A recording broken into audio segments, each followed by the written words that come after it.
Great. Yes. Hello, everyone. Welcome back at the Eindhoven Innovation Café. I'm doing this with a mic because we also have people that watch the show online. We are here every week, every Thursday. We have amazing speakers, Eindhoven hidden gems that show what tech and design can do. I'm the founder of Kazerne. That's not important. I'll introduce you Anne Lichtenberg, who is the moderator of today, and she will host the show. Thank you. Thank you. Well, welcome here. It's really nice to be here, and it's also always really nice to be here in a mixed capacity because you have a lot for or tech or for design, but not really something that brings them together. And that's actually something that, well, bringing them together is actually something that really makes this region very interesting. So before we start and before I introduce the speakers, I'm quite curious who visions themselves as a tech person here in the audience. Some hands. Who sees themselves more as a design person here in the audience? That's nice. Yes, you can also be both. Definitely here in this spot you can be both. Great. Now I think it's also nice to know for the speakers that to see a bit from which point you look at their presentations and at their work. Today we have Team Casa and Nieuw Zwanenburg here present, and what's really nice about both the projects, they're very focused on biomaterial and also really in the startup phase of setting up and trying out and experimenting with new things. So that we will hear back in both of their stories. And then afterwards, there's all the time to ask them questions. And if you don't have questions, I have plenty, so we will be fine. Then can I introduce the first speakers of the evening? Yeah. Team Casa. Yes. Yes, please. No, yeah. First, your name will be great. I'm Hildur Sevinç. I am Turkish, and I'm currently studying industrial design in Technical University of Eindhoven. And I am the. I'm gonna ask you. Sorry. Should I restart? Yes, that would be great. I'm sorry. So welcome all, and I am Hildur Sevinç, and I am studying industrial design. I'm a student from Eindhoven University of Technology, and I am the current event manager of student Team Casa. And I will be doing the presentation of our team. So, yep. Thanks for listening. And we will further go with the presentation. Yes. Here. Then you can. Yep. Shall I give this to you? Is that easy? Great. So to start with, you might be thinking what casa means. It means house, basically. And you're a team of architecture, so it makes sense. But it's also meaning that it's comfortable, affordable, sustainable alternative. You can go to the next slide. And I will be doing the project pitch as I mentioned. So I was going to introduce myself, which I already did. So we can go to the next slide. And to start with, imagine that you are responsible for the 42% of the global carbon emission, as if you're someone from building development or if you're an architect. And our aim as Team Casa is to decrease this number, which is really high. It's barely 50%. And to decrease this number and to kind of think about the current problem we have three options in mind. The first one is continue building with the practices we currently have, which will be destroying our planet slowly by slowly, and it's not the most optimal option. Secondly, we can reduce the number of houses, but that would end up with a housing crisis, and as we are all most of us from our Netherlands, most of us are living in the Netherlands, it's kind of impossible because we are already dealing with the housing crisis, which is pretty important. And the third option is trying to design solutions by ourselves. And to do this, we need to think about a lot of things at the moment, and we also need to find solution to a lot of things. And this is pretty hard to do as we have a lot of lack of knowledge in the market. We have the regulations and laws we need to think about. We also have the complex material supply methods, and the current knowledge we have is only laboratory tested, and it's not really practical, but instead theoretical. So what do we do as Team Casa? We are basically a student team from TUE, and you can see the team here. And we are taking a lot of pride in our current team, as we have a lot of different members from different backgrounds and different majors. So we have people from architecture, industrial design, computer science, electrical, mechanical engineering. So it's a really diverse team, and it also provides a lot of different insights and a lot of different perspectives, and this also shows from our design solutions. And to talk about the project we already realized before, this was our first project, which is called Casa 1.0. And this was a house, like a building built in Helmond. And it was mainly working on heat and renewable energy systems to build a net zero house. You can go to the next slide. And we are excited to extend our journey to further become carbon neutral by working with the material production, material sourcing, material lifespan, assembly of the materials, and also material afterlife. So as you can see, these are only the questions we put in the slides, but there's a lot of things to consider when building and when being bio-based. And the way we are planning to approach this problem is splitting building in components and not just looking at the house as a full, but looking at different separate components and how we can design each component using bio-based materials. Which leads us to our current project, which is Casa 2.0. And as you can see, we are really happy to announce that we are working with a partner called Living Lab 40. And our aim is to build a house in the 10 years lifetime. So this house we will be working on, this building we are going to be working on is going to be 100% livable, but it will also be like a test field, and we will be testing our materials together and separately in the house to see how it will end up, if it's going to work, if it's not going to work. And our 10-year lifetime plan is first taking our current practices, making it to a 70% bio-based building, and from there passing to like 100% new and improved solution and 100% bio-based building. But of course, as a student team, we are all students, and also we are working with something pretty new because the current practices are not really able to work with 100% bio-based concept. So it's pretty hard to work with experimental materials, and even though it's pretty new and pretty open to research, so most of the materials we are working with are not certified, and it's making our job a bit harder to find partners, but also to test the materials we currently have in the market. And not only this, but also working with geometrical design for joinery, because you might know or not know, but most of the joinery we currently have is metal, which is not bio-based.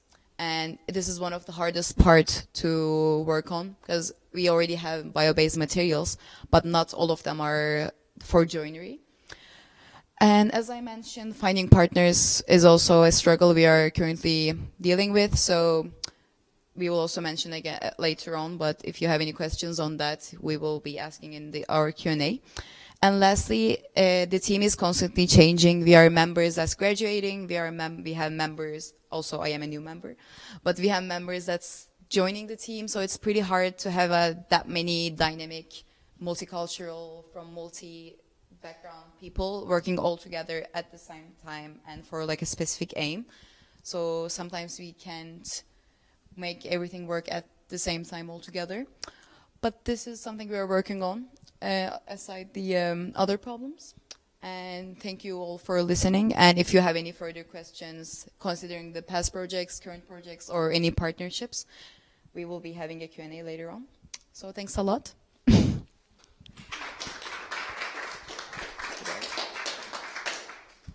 Thank you.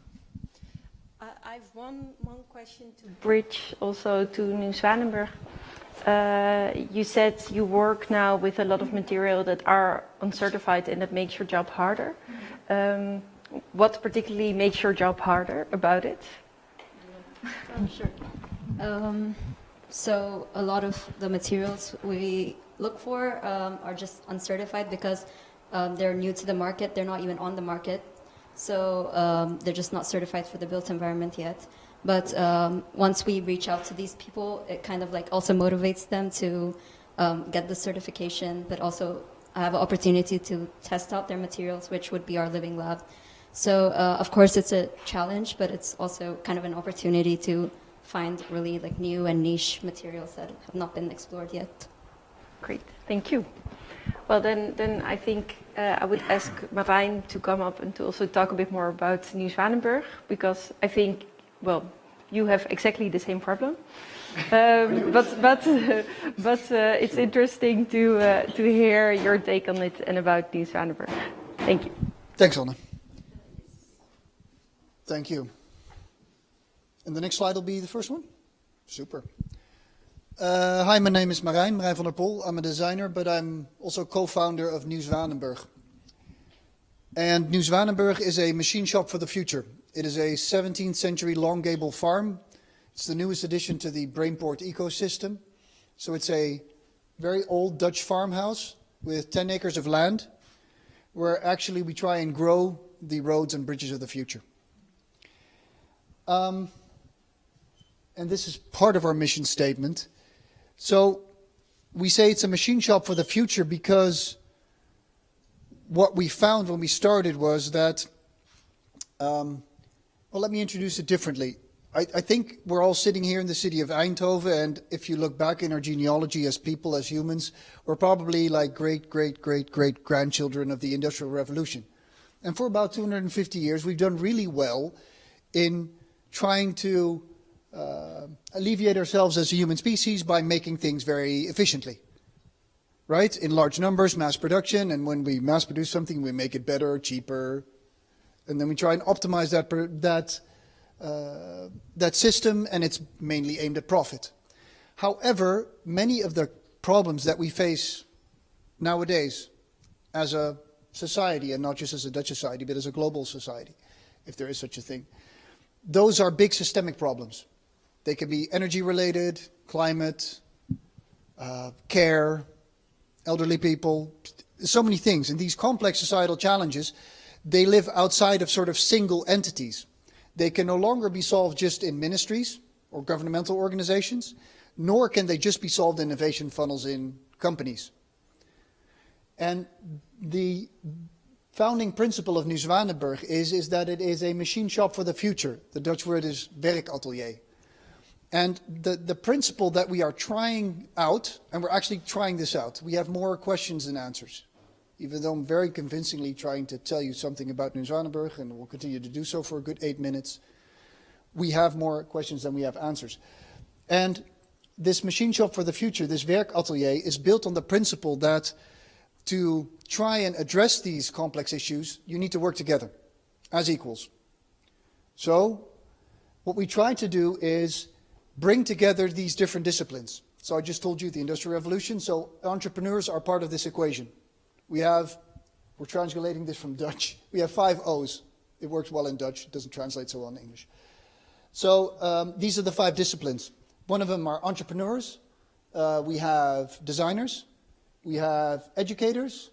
We have educators and researchers. We're sort of lumping those together. We have the local environment, because when you deal with these kind of issues, there's often a lot of local knowledge, especially in our mission, because if you've been reading along, our societal mission is focused on bio-based building materials for infrastructure of tomorrow, which is where we sort of have a connection with Team Casa. But that requires that we also harvest local knowledge of soil, knowledge of the local environment.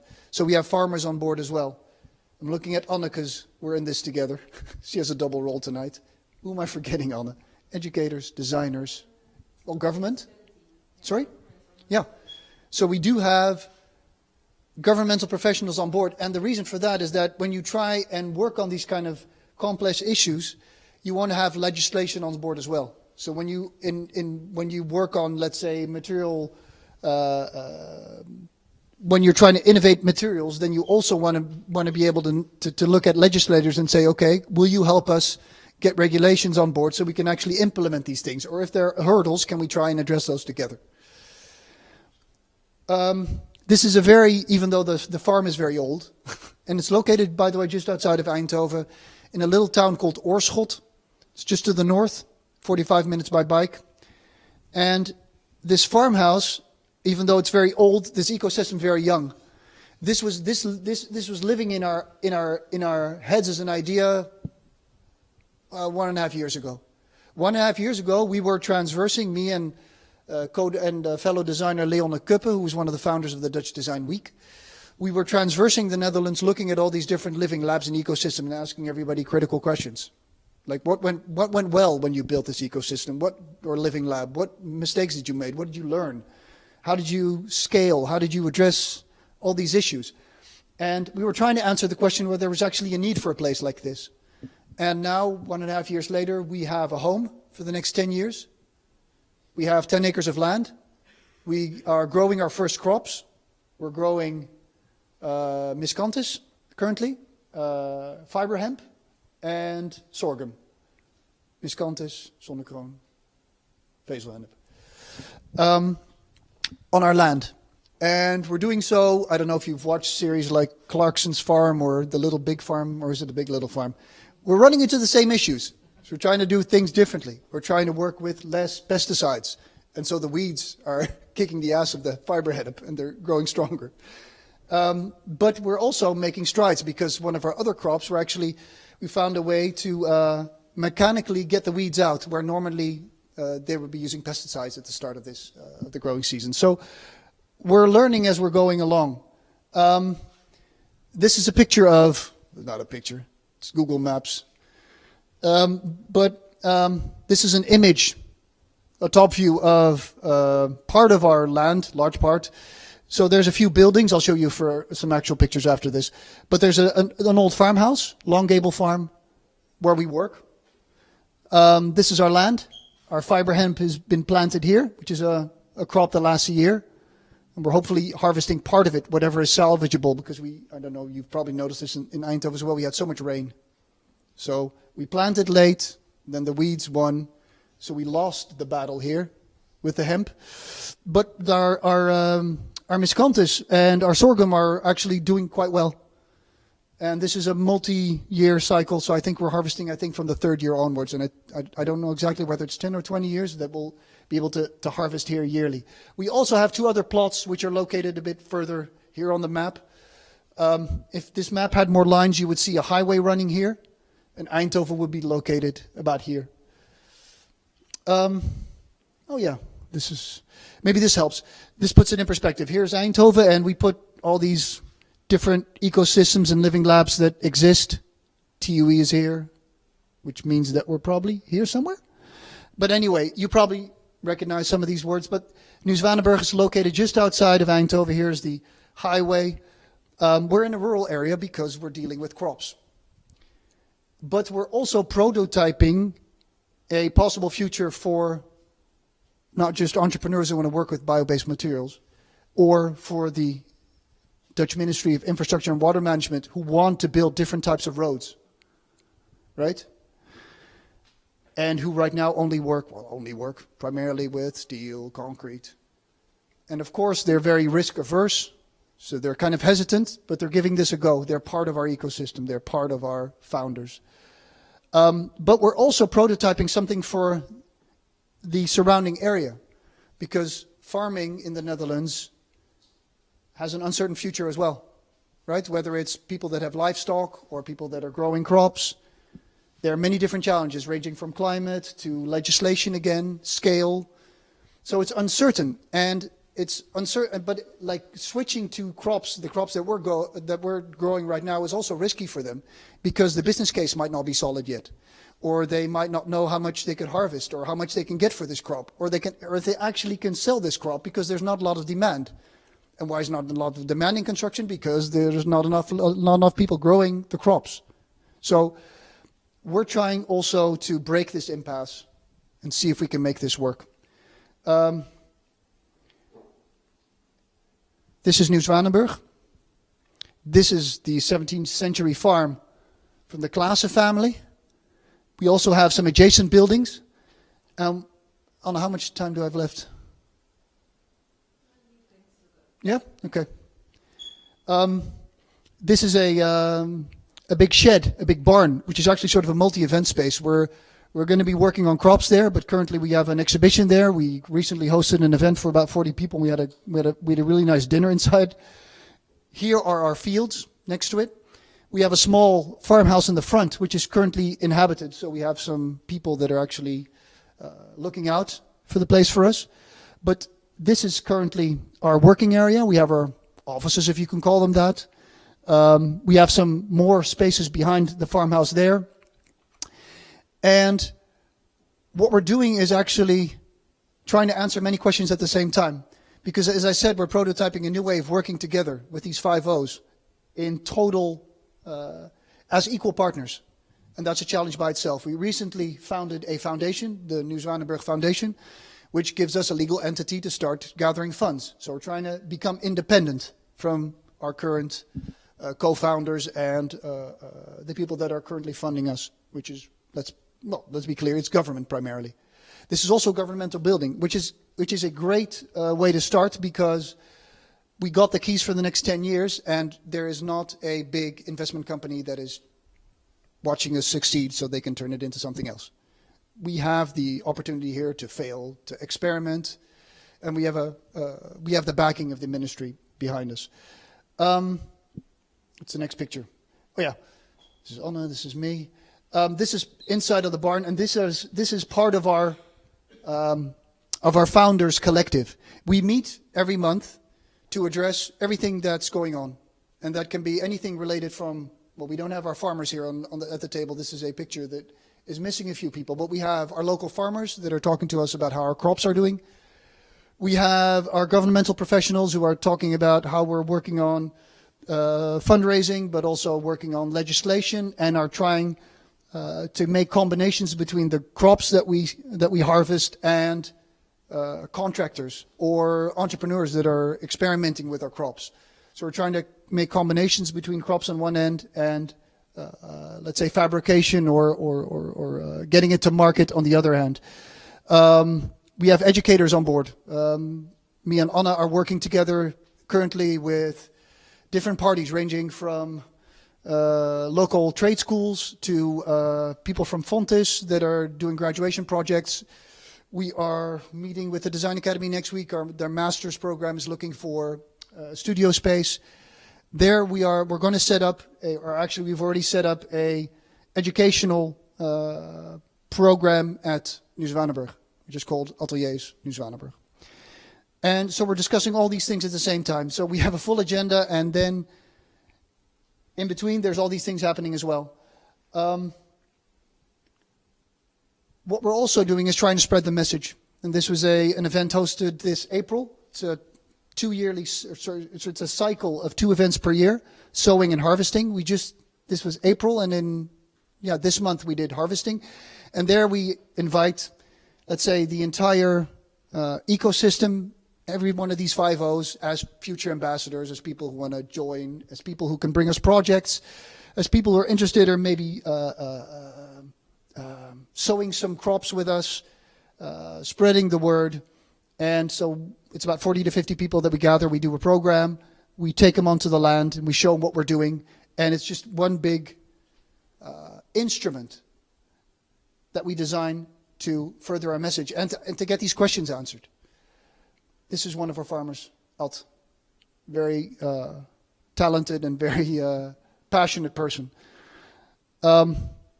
This is one of the crops that we sowed this spring. This is about the end of the presentation. I think I have one more slide. This is miscanthus. And finally, this was this September. And here you see the fiber hemp. It should be about twice as large. And you probably don't really see it here, but it's about 3/4 weeds and some fiber hemp in between. So this was really not what we wanted, but that's part of the experiment. You can see here, this is the highway that runs. These are the other crops that we sowed. This was an example because they're located further on, and they're not as tall yet. So our farmers brought these as examples of what they will become in the next years. I was just driving to Terneuzen. I don't know if you know this city in Zeeland. Today for a presentation, and I saw this along the way. So you see it sporadically in the Netherlands. Miscanthus. It's a very tough, fiber-oriented crop that will be harvesting the next couple of years. I think that's about enough from Nieuw Zwanenburg. Thank you.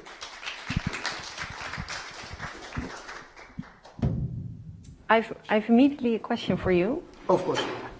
Because, well, we're within Nieuw Zwanenburg working with a multidisciplinary team, and you are also working within a multidisciplinary team, because you told me before you're from industrial design and you're from architecture. What is the benefit of working not with a small group of people on one topic, but to immediately start with a bigger team? Well, at first I was very hesitant. I thought it was a terrible idea. And that's because as a designer, I'm very used to being able to control everything and thereby making something better. And so I thought, oh, I have to talk to so many people and we all have to agree on something. And it's not that I know better, but as I just said before, I really like control. And it turned out to be marvelous. And for different reasons. One is because everybody brings something to the table and adds something to the discussion. And of course, that's a very logical thing that you would expect. But it's really 1 + 1 = 3, or maybe 10 in our case. Everybody brings something to the table and helps the process along. Everybody has a different type of expertise, but also has a different network that they can tap into. And so it's really we're moving fast, or faster than I would have expected. And actually it's possible to govern a place like this with so many different things, because I've just been rambling on about this place for 10 minutes, but there's so many different layers to it. And yet, with about 8 people and very little finances, but just a place with some crops, we're able until now at least to make steps in the right direction. So, no, it really does work. It really does. Until now. Thank you. Then I also had a question for you, because both of you are working on topics that are, well, generally not really well supported by our government. Like the housing situation is very difficult. Also, the rural location is very difficult. Where do you find and get your energy from to really work on a topic like this? Because especially you could choose from many different student teams, but why did you then wanted to work on this one? Yeah, as she mentioned earlier, I am in the built environment department. So yeah, architecture for me is just something I'm passionate about, but I always see like other students from other disciplines also join, and I think they just have a passion for renewable energy, for bio-based materials, for seeing the world go in a better place. There's also like by 2050, like there's a regulation, there's a certain amount needs to be like carbon neutral. So that's also like a goal a lot of students are looking at right now, even with their graduation projects, even with assignments that we're given. Is just like kind of where the world is going, I think. And even though the government right now maybe not supporting it as much, I think eventually people will be like more inclined to look into that field. So I can answer this one? Yeah, great. Well, the quick answer in our case is that we're sort of pirates, in a sense. We have our little pirate nest. Well, it's behind here, the farmhouse. And so we permit ourselves, because we have the certainty of this place for the next 10 years, and we have a little bit of budget, that we can sort of color outside the lines. And that because we're not the farmer that's depending on this crop to succeed, otherwise he or she won't have a future, we can try things out. So even though the legislators might not be ready for us yet, we have to show that it's possible.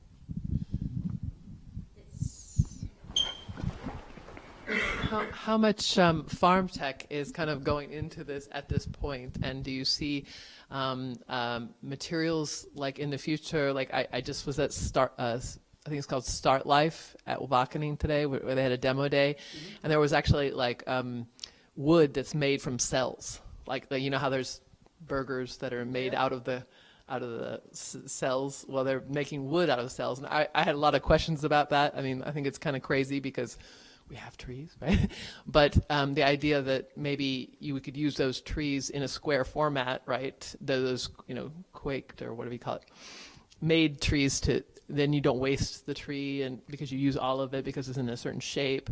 And then you could also, you know, keep the trees that are on the land for carbon sequestration. So my point is, would you consider using those materials in your house, these types of bio-based yet fake woods and things like that? Thank you. If they're sustainably sourced, then of course, I think it's like an incredible way to look at how to, because although trees are renewable, they are being cut down, and that's like an obvious fact. So it's always interesting to look into projects. I think last Dutch Design Week, I also saw like wood being made out of like a weird material, but I don't remember exactly what it was. But yeah, I think it's really interesting to look into materials like that. Our house structure is going to be primarily timber.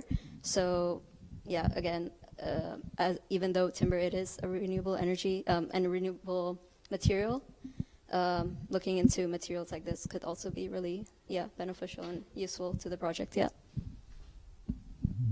In our case, tech, yes, please. Currently, we're focusing very much on just trying to get this place off the ground. And actually, what we did this year was very low tech, in a sense, that trying not to use pesticides, but thereby doing things mechanically. So not yet smart in a way. Actually, we sat on not this machine, but another one to sow the miscanthus, because it's actually, well, it's sort of semi-mechanical. So we actually threw these roots into sort of a hopper, and it was sowed. So right now we're in a very low-tech place, but we strongly believe in this future as well, because whether it's combining crops on smaller things like, I don't know, was it micro farming is one of the options, or just being able to manage our crops better, thereby reducing the amount of pesticides. I keep repeating that because to go back to our mission, it's really about creating a different future for all of us. And that starts in the soil.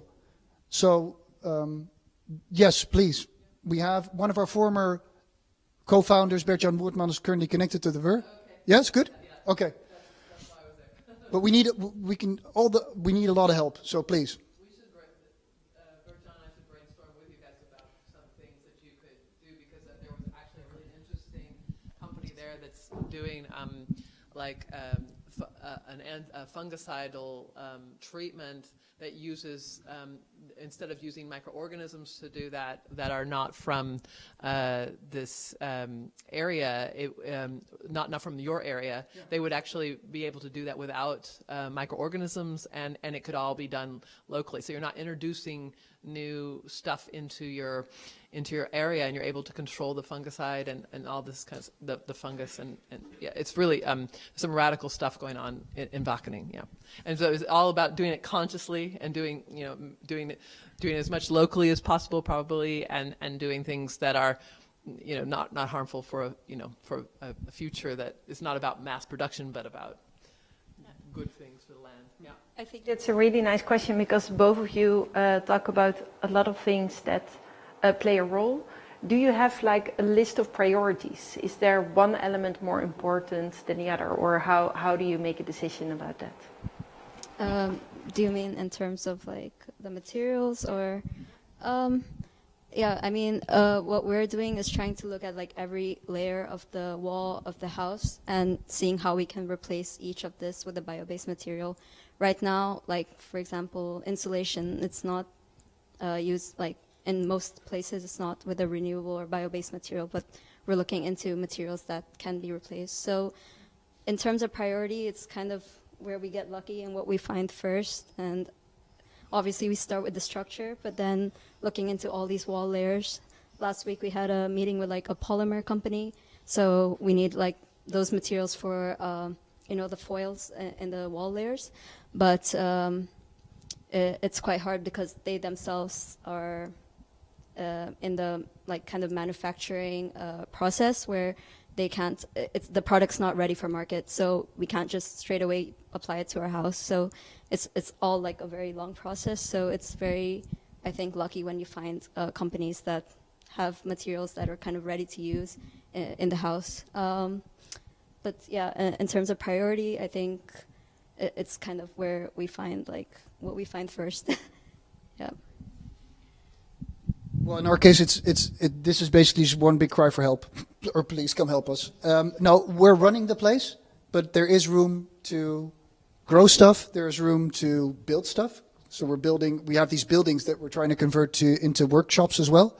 So in that respect, if you do want to collaborate with us, or if you're working on a crop or working on a technology that relates to bio-based building materials for infrastructure, then yeah, come talk to us. Okay, so who wants to work with them? No, yeah. First, is there any other question? I learned that there are already a lot of, or actually there is a production forest already in the Netherlands, more than one. So apparently that's enough wood for 20,000 houses per year. And if you need to build 100,000 per year, then it's already 1/5. So why don't you tap into those kind of things? And business like Strotec, for instance, here in Eindhoven even.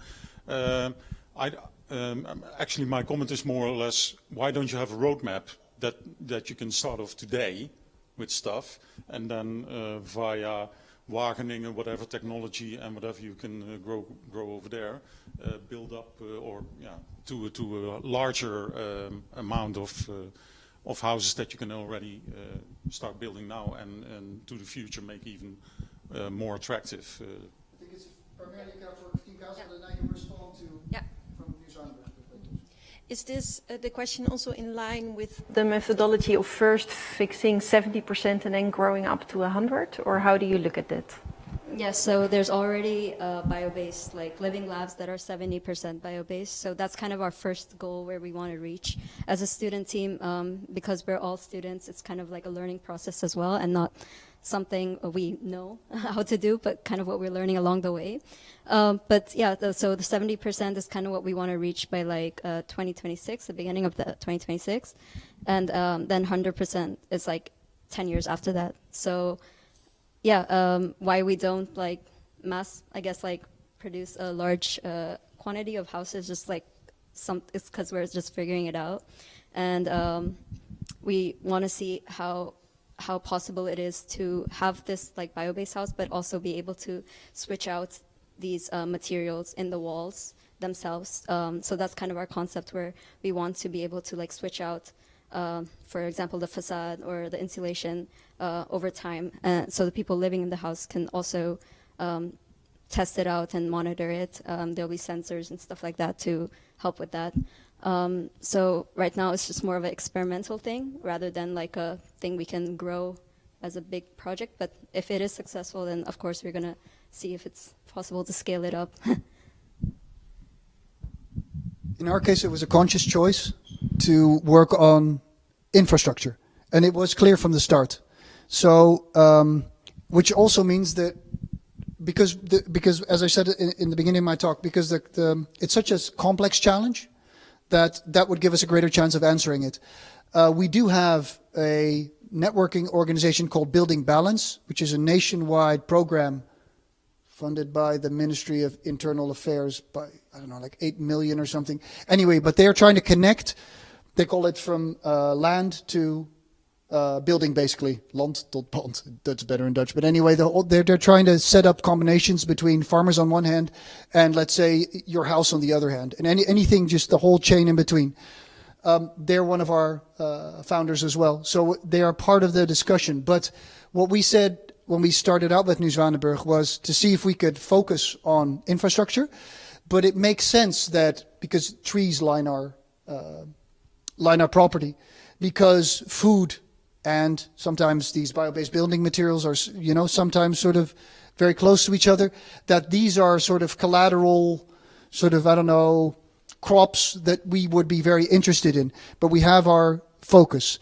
And the overarching principle of these 5 O's and of trying to solve complex societal challenges in a community setting with these 5 different disciplines, we're trying to see whether that can also address other societal challenges. As I mentioned, things in care, elderly people, energy. If you could do the same constellation there and take all the mistakes that we're going to make in the next 10 years and maybe some of the things that do work and apply it to these principles so that we have these sort of hybrid coalitions that are not focused on, let's say, commercial agendas. Not that there's anything wrong with that, but if profit is the primary principle, then a lot of things that we're failing at right now to succeed in the end will never make it that far. So that's also the underlying issue. So it's infrastructure for that. There's another, the highway here, about 500 meters that way, and this is from Tilburg this way to Eindhoven that way. There's also a test strip. There's a gas station there, and there's actually 2 test runs where there's smart technology inside of the pavement. There's collaborations there between the Ministry of Infrastructure and parties like, I think, IMEC here at the high-tech campus. Anyway, so there's also a relationship there. So the short answer is just because we said this is our focus, but we are interested in these other materials and other applications. Actually, on the other side of the highway here, in Oorschot, there's an entire housing project that aims, it's called the Kemmer, and their strong aim is to be bio-based. Don't ask me the percentage, but so we've also been talking to them, whether we can indeed provide some wood, whether we can do something with fibers. Around 100 houses, to give the numbers. You had also a question. Well, actually, partly it was answered by your previous answer, but can I then say that your first short-term milestone is actually creating synergy in the community with Fivefold? Because because in your previous answer you basically mentioned it's about synergy, so it's not even about this fiber-based, because maybe in the end you will grow something else, because now you're basically experimenting, but you're actually creating a team that's more internally and cohesion in society by that. You make a very interesting point. Ask me again in 5 years, because we have 2 sort of parameters for success. And indeed, the question might become in the future whether the principle that we're trying to prove or the collaboration or that model might be more valuable than, or because of course other people are growing these crops as well. And we have to make sure that we're not trying to invent the wheel ourselves, or that we can find collaborations there.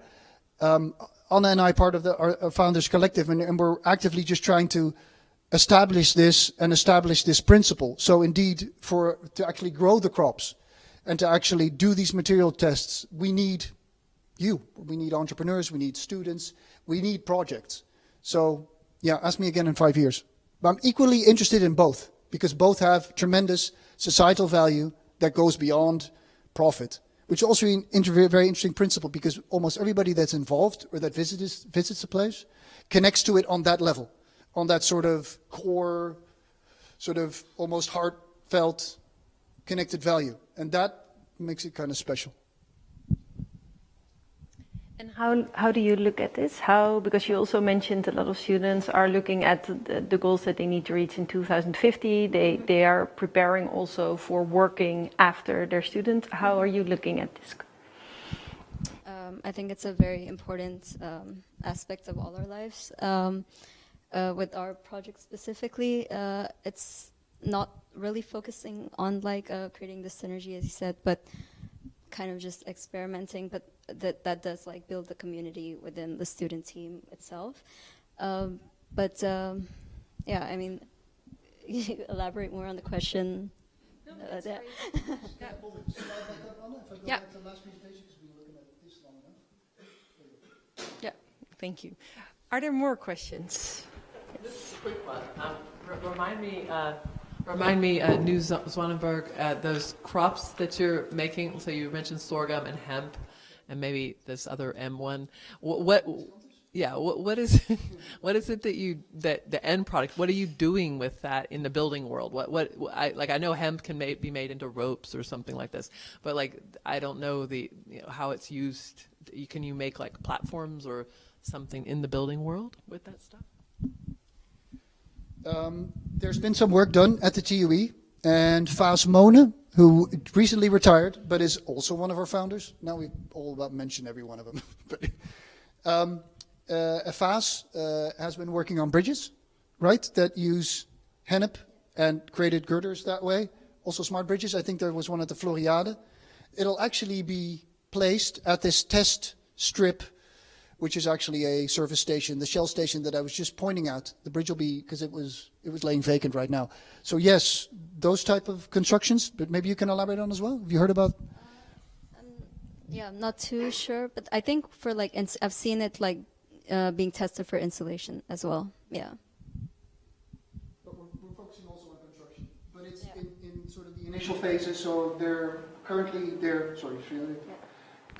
the way we understand it, that it's still a mixture of natural materials and not so natural binders.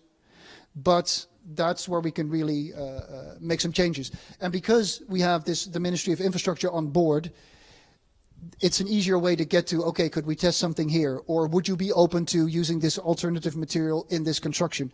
Actually, a couple of 100 meters further to the west of where our farm is located, there's a bridge, which will be end of life, which is the bridge across the canal in Oorschot, 2034. So it's quite a steep challenge, but what if we could implement some or many of these materials there? Yeah, sorry, I'm playing with my phone while you were talking, but I found orange elephants, building sheets, bouwplatenmaterialen, that use also the elephant grass, they call it. Yeah. So there are already, if you Google miscanthus and building materials, you can find several building materials that do exist already. For me, it's very important to be specific, like what materials are you planning further to develop or to use? Because I think your ambition of 100% bio-based is very ambitious. When I think about windows, I would really love to see bio-based glass, bio-based piping are you involved with a plumber already? If your project is 40% and you're aiming at 70, you're doing a wonderful job. Yeah, it is quite ambitious. A few months ago, we had our kickoff event, and this is kind of the comments we got as well about the 100% being very ambitious. And yes, it is. But right now, we're in the phase where we're just reaching out to people. We haven't started construction yet or anything. So, although our timeline is set for to being starting construction next year, it's still it's still in the phase of finding material partners, because we're not necessarily creating these materials ourselves, more so just finding the people who are developing them. So for things like plumbing and stuff, we haven't looked into it yet. We're more our priority right now is looking at the wall layers. Yeah. Your question about priority and focus, I think, is very important, because what's your aim? A research project? Because then you can take the freedom to test a lot. If you're aiming at matching to replicate in practice, so you need a building permit, then it's a complete different story. And maybe it's good to make a choice, either one. Because in one way you have a very free range and you can do a lot of testing. It won't be possible yet, but at least you tested it and you tried it. Or you say, no, we want to scale this up, and then we're limited. But then take a focus on those materials that go a step further. Because, as you were mentioned, Strotec, different wall and insulation materials, they exist already. The new materials. And I think you briefly already mentioned something like this, because I completely agree, because then you said, yeah, we're reaching out now to material and then they're not tested yet, but it's also an extra priority for them then to start testing their material. And I think there you have a really beautiful role in also making sure that others are running. Is there any other question? Or yeah, and then I will save my question for later.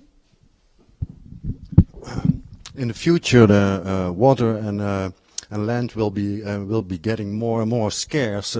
Is it an idea to use biodegradable waste products from other industries like farming or food industry? What were you thinking of? Do you have examples? Or if I have examples. No, I'm asking you.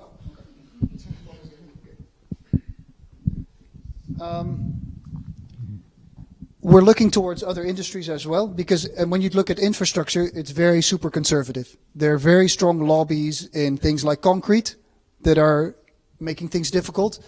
The government itself is very risk averse, so they try and avoid risk, so thereby use proven materials and make it more difficult to implement new materials.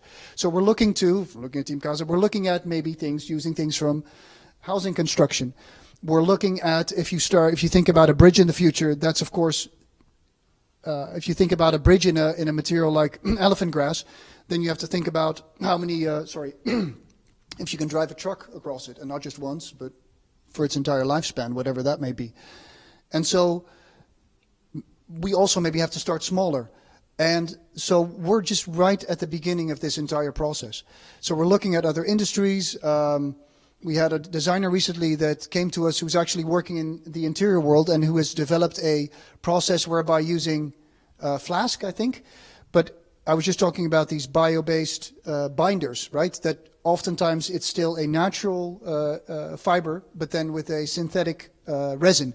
And his name is Rick Maarsen, Biocompost Board, that's actually created a natural binder from some sort of sugar water. So he's now creating sheets, and they're primarily for interior use, but he's actually now working on like fire certification. So really it's not just doing something once, but doing it to scale and getting it certified. And so we're looking towards these kind of processes and thinking, what can we learn? So short answer, no, not yet, but very, very interested, but really at the start of this process. They're much further. I also have maybe a little bit challenging question, and I don't know if you thought about that, both teams. But for example, if I look to story with biodiesel or palm oil, which are like bio-based materials, but then you quite quickly deplete certain pieces of land, etc., etc. So there will be like supply and demand problem, and also how, because you also create other problems. And I don't say we shouldn't do because of that. I think it's at least part of the future for sure. But did you already thought of that? Maybe it's like your earlier idea, like thinking ahead, but question to the both teams. Very good question. Very good question. We haven't looked into materials like this yet, but I agree with you that I think we shouldn't like discourage using them just because they will, the supply and supply. Yeah. Oh. But I mean, when you start to grow a lot, Mm-hmm. that means you have to use other farmland, or you have to cut some forest to create Mm-hmm. land where you have to grow, etc. Mm-hmm. So it's not about low specific material, but that was your example which caused such problems.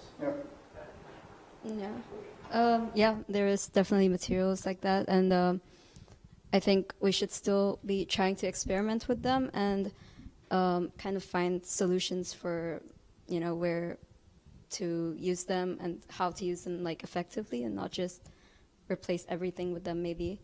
But I mean, right now it's still the same problem, but with other materials. So I think it's always going to be an issue, like something we have to work on and tackle. How are the farmers looking at this question? It's a very valid question, and that's the good thing about having these farmers on board. That one, they know the land, and they've been farming there sometimes for generations, but they're also they also have the same question. We're not replacing one monoculture with the other, right? We're not replacing pigs with elephant grass or hennep. So maybe farming where we plant crops together, the way it's sometimes done in permaculture, or maybe on smaller scale. I don't have a definite answer, but it is a concern that we have as well. Or are we taking, by growing building materials, are we taking away from growing food? I don't have a definite answer, but it's a concern that we share. And maybe we have the advantage of being sort of an experimental in this pirate's nest, where we can ask these questions and think, okay, let's see if we can address them, and let's see if we can experiment and prove it for other people so they can then scale it, but that we can fail for them. One last question. Are you fine? Great. Then I have one really tiny question. I both heard you talking about the luxury of being able to fail. What is your advice to all of us to create this luxury of failing, or what does it give you? Well, yeah, since I'm still a student, I have like a lot of room to make failures. But I would say just go for it, like whatever idea you have. I mean, you can even collaborate with us students because we have like the ability and the like the resources to kind of experiment more. So just even talking to us, you know, just having meetings with us, it's really important to us. But also, I think it kind of also encourages you to think of these new ideas and where they can be tested or talked about. Even doing talks or like workshops at universities and stuff, I think it's very beneficial to students, but also the community. I mentioned the word fail a lot, so I don't think I have to repeat that. But the other thing we do is sort of fake it till you make it. And that also helps in this process of failure. Where when we didn't have the farm yet last year, it was still an abandoned farm that was bought by the Dutch ministry because the road that runs past it was going to be widened. They wanted more lanes. Now these lanes, or at least that plan, was postponed because of the nitrogen crisis. So here was a farm that was vacant. And then we came along with some people and said, hey, what do we do? What we were planning to do. And this constant combination of having many questions, but on the other hand, trying to make steps forward and trying to get people on board so they can help you maybe answer a few of those questions, that fake it till you make it sort of thing, that combination with failure is a very nice one. Because when you deal with these very complex things that we do, you know, it's sort of self-evident that you're not going to succeed straight away. But at the same time, you want people to get on board and to help you out. And so we sort of use it as a strength, I think. Thank you. Thank you both for speaking and for the really nice presentations. And please also feel free to join them afterwards, because as you heard multiple times, they are looking for people to work with. So that's very important. And thank you for being here this evening, and I hope to see you back next week. For a really interesting talk with, now I forgot the name, Carbonon. And it's really nice because they both bring their development team plus the designers they're working with for the current Dutch Design Week. So it's really a good reason to come back.